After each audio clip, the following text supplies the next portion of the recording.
కొడవా లోడ్ ఎత్తరా రే ఎత్తు.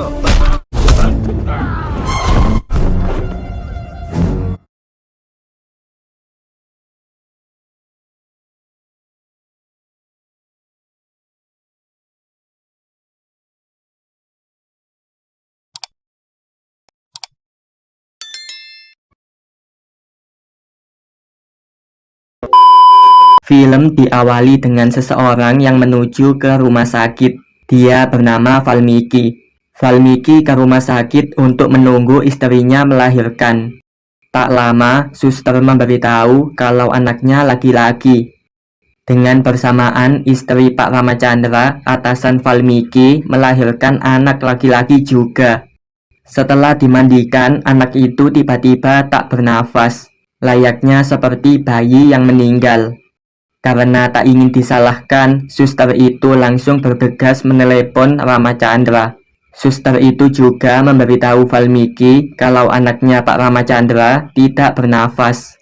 Valmiki berniat untuk menukar bayi itu dengan anaknya. Dia juga meyakinkan suster itu jika ia bekerja di perusahaan yang sama dengan Ramachandra. Setelah menukarnya, tiba-tiba anaknya Ramachandra itu menangis. Suster itu mengajak Valmiki untuk menukar bayi itu kembali. Akan tetapi Valmiki menolaknya sebab dia ingin menukar takdir anaknya menjadi anak orang kaya. Tak mau niatnya terbongkar, Valmiki mendorong suster itu hingga membuatnya jatuh tak berdaya. Pak Rama dan istrinya bernama Yasu memberi nama anaknya Raj Manohar. Sedangkan Valmiki memberi nama anaknya Bantu. Nama tersebut membuat pendeta marah. Beberapa tahun kemudian, Valmiki memuji Raj karena nilai matematikanya 97. Sedangkan Bantu yang mendapat nilai matematika 98 malah dimarahi karena Valmiki ingin Bantu mendapat nilai 100. 20 tahun kemudian memperlihatkan Bantu yang pergi naik helikopter. Ternyata itu hanyalah mimpi dari Valmiki. Valmiki menyuruh Bantu untuk mengambil acar yang dikirim neneknya. Beberapa jam kemudian, Valmiki menyiapkan bahan upacara untuk kepulangan Raj. Karena labunya tidak ada, Valmiki menyuruh Bantu untuk membeli labu dan mengantarkannya ke kediaman rumah Pak Rama. Keesokannya, Valmiki menyuruh Bantu untuk mengantarkan adiknya berbelanja. Pas di depan toko penjahit, syal adiknya diambil para geng motor. Bantu lalu mendatangi geng motor tersebut sendirian. Dia meminta baik-baik syal tersebut. Tetapi sayang, salah satu anggota geng motor tersebut mengatakan bahwa adikmu kesini sebagai ganti syalnya. Dan itu membuat Bantu terpancing emosi dan menghajar mereka semua.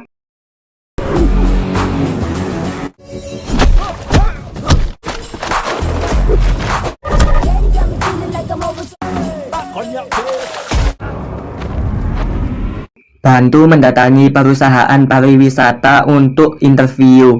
Ia menghadap pria yang bernama Ravinder Reddy.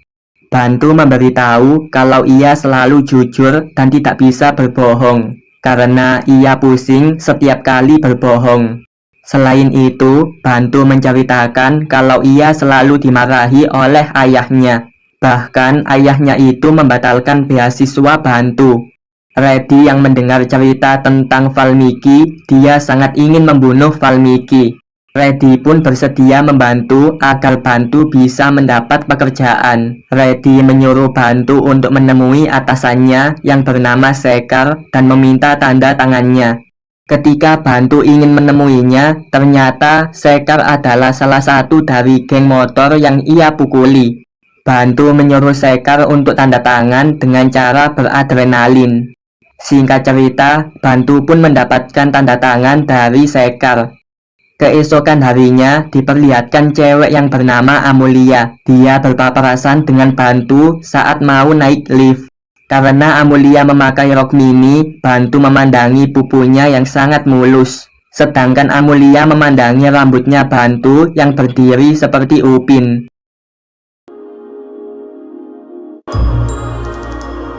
Bantu memberitahu Reddy dan Sekar kalau ia bertemu wanita yang cantik. Bantu menemui bosnya untuk meminta tanda tangan, dan ternyata bosnya adalah Amulia, wanita yang bertemu dengannya di lift. Bantu meyakinkan diri untuk meminta tanda tangan ke Amulia. Alhamdulillah, Amulia mau menandatanganinya. Hari pertama bekerja, Bantu menemani klien yang berlibur di padang pasir. Karena terlalu panas, Bantu menelepon Amulia dan meminta untuk melakukan sesuatu. Amulia memindahkan liburan Bantu ke gurun es. Di sini, Bantu juga memberitahu keluhannya lagi pada Amulia. Saat ia kedinginan, kliennya mengira kalau Bantu sedang menari, dan kliennya juga merekamnya lalu mengunggahnya ke internet. Bantu meminta Amulia agar ia bekerja di kantornya saja. Scene berpindah di rumah sakit. Valmiki mendatangi suster yang pernah ia jatuhkan dulu, dan ternyata suster itu belum mati, tapi ia mengalami koma selama 25 tahun.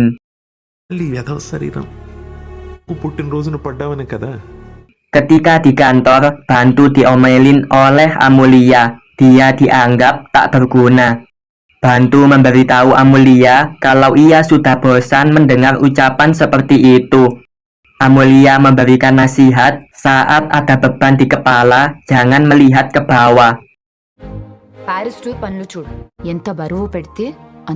Kata-kata itu membuat Bantu menjadi semangat lagi. Ketika mereka bertiga merencanakan liburan ke Paris, Bantu malah memikirkan Amulia. Tibalah mereka ke Paris, dan tarian India pun dimulai.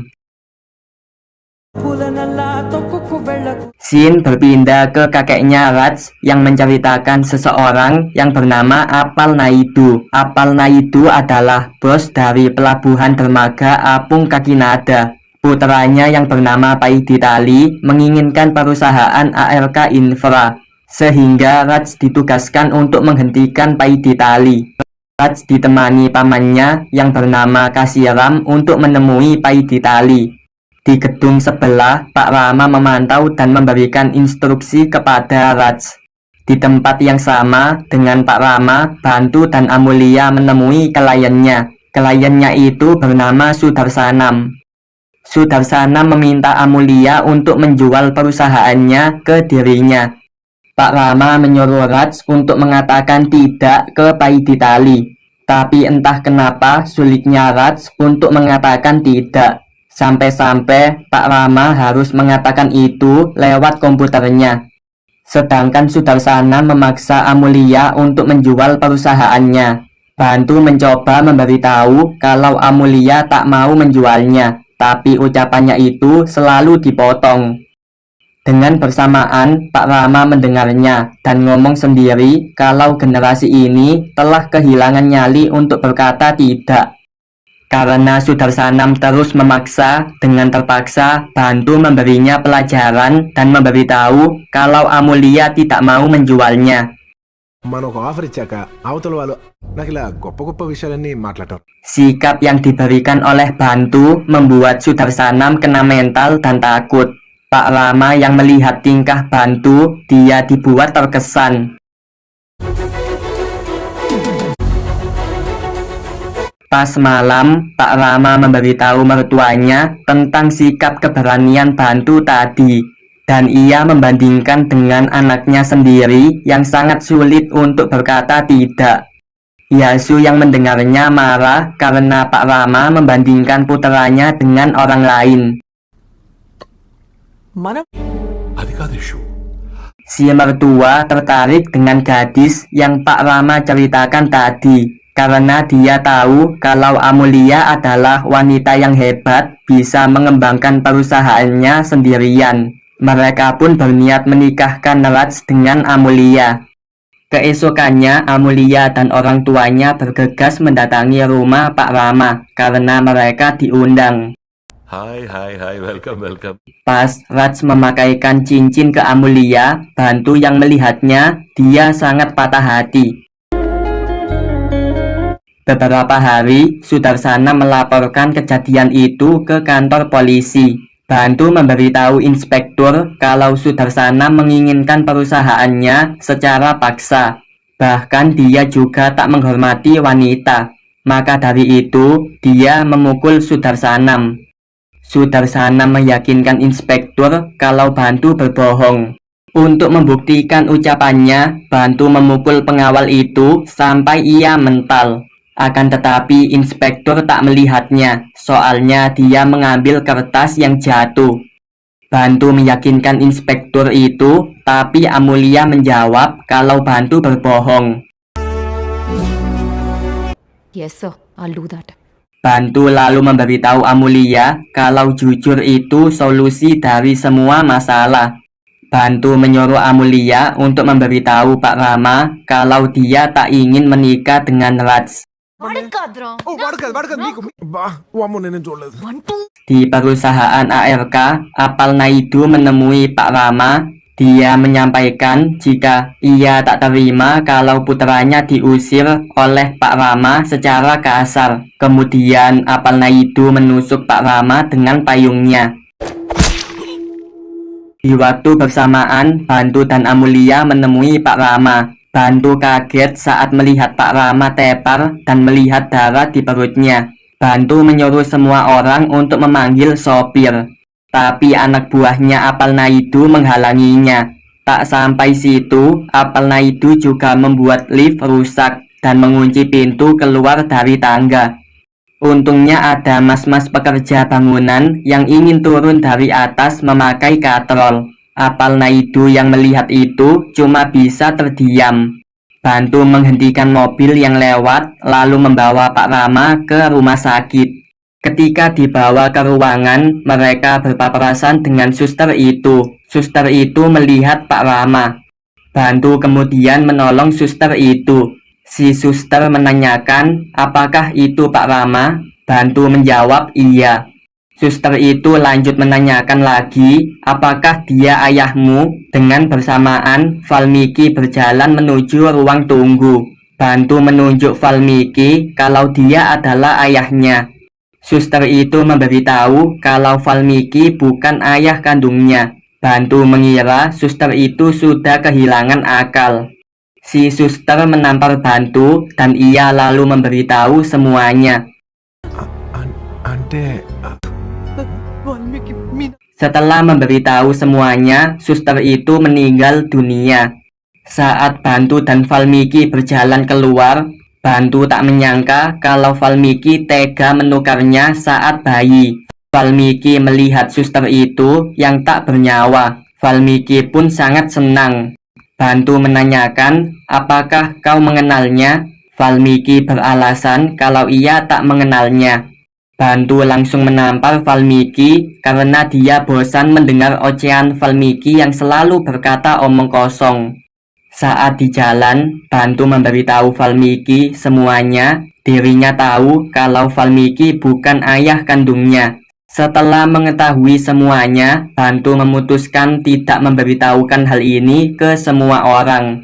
Karena dia tak ingin ibunya yang merawatnya dari kecil akan ia panggil Bibi. Keesokannya Bantu memantau ayah kandungnya dari jauh. Bantu mengetahui kalau hubungan orang tuanya tidak baik. Pas makan, Bantu memberitahu Valmiki kalau dia ingin pergi ke rumahnya. Valmiki tak mau membawa Bantu menemui Pak Rama, dan dirinya juga tidak akan membiarkan Bantu masuk ke rumahnya. Bantu menjanjikan kalau Valmiki sendirilah yang akan membawanya ke sana.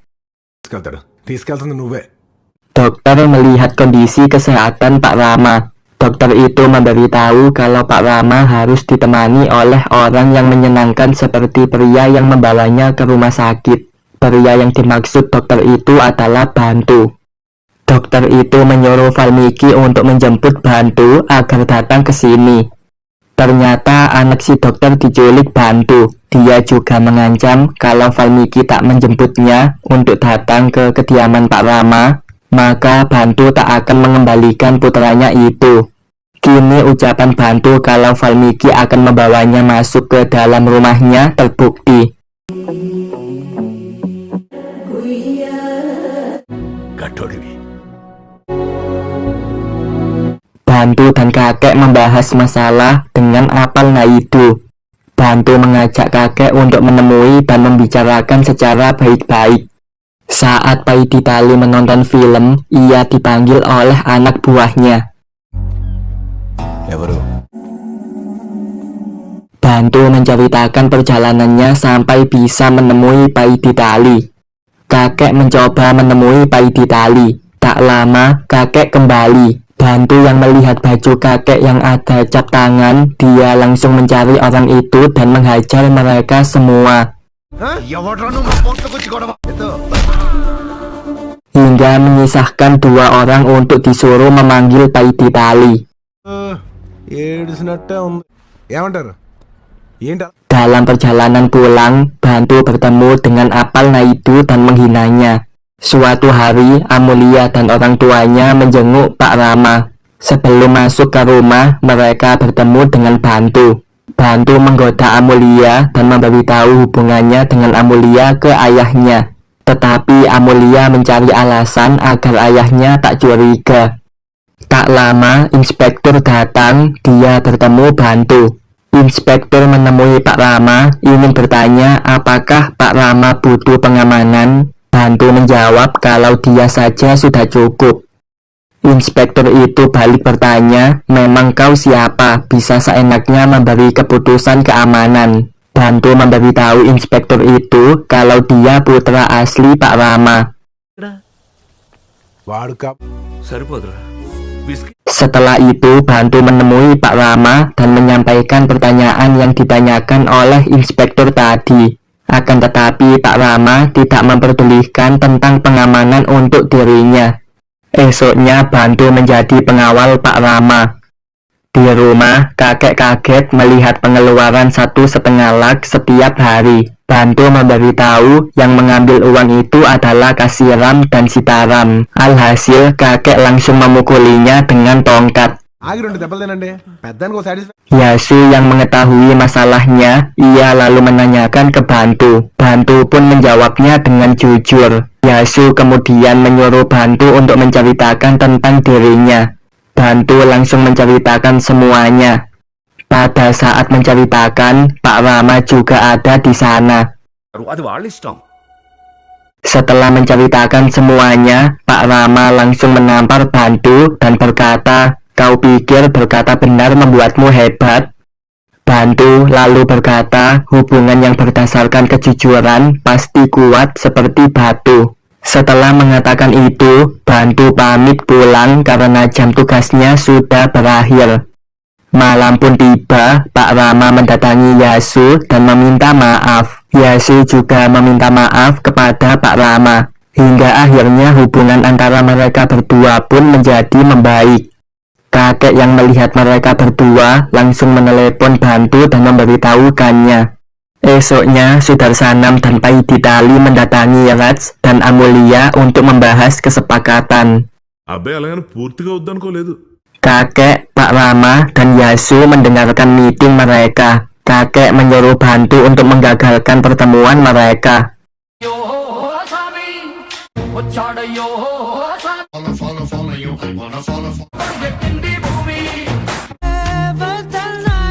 ఒక్కళ్ళే మాట్లాడండి. Singkat cerita, Bantu berhasil menggagalkan pertemuan tersebut. Kakek pun sangat senang. Dia memberitahu kalau nanti malam dia akan mengadakan pesta. Pas malam hari, pesta diiringi tarian ala India. Setelah tarian berakhir, Yasu dan Valmiki menciduk Bantu dan Amulia yang sedang berciuman. Esoknya, Bantu diberikan ocehan oleh Valmiki. Valmiki menyuruh Bantu keluar dari rumah. Bantu lalu menyebut nama Valmiki. Valmiki langsung menamparnya dan menyeret Bantu keluar rumah. Saat Bantu dan Amelia pergi bersama, Bantu memberitahu tentang identitasnya. Beberapa hari kemudian, Apal Naidu mengancam Pak Rama kalau dia tak memberikan perusahaannya, maka dia akan membunuh keponakannya. Pak Rama langsung menandatangani surat penyerahan. Raj kemudian mengambil surat itu, dia ingin memberikannya ke Apal Naidu. Kasiram dan Valmiki menghentikan Raj agar tidak pergi. Raj menentang omongan Valmiki yang tak tahu dunia. Raj langsung memberitahu kalau dia merokok dan meminum. Kemudian dia bersikeras untuk mendatangi rumah Apal Naidu. అమ్మాయి నాది. Valmiki meminta bantuan dari Bantu untuk menghajar Apal Naidu. Ketika Raj sampai, ia bertemu adik iparnya Apal Naidu yang sedang ketakutan. Dia lalu menceritakan kejadian sebelumnya, kalau Bantu menghajar mereka semua dan menusuk Apal Naidu.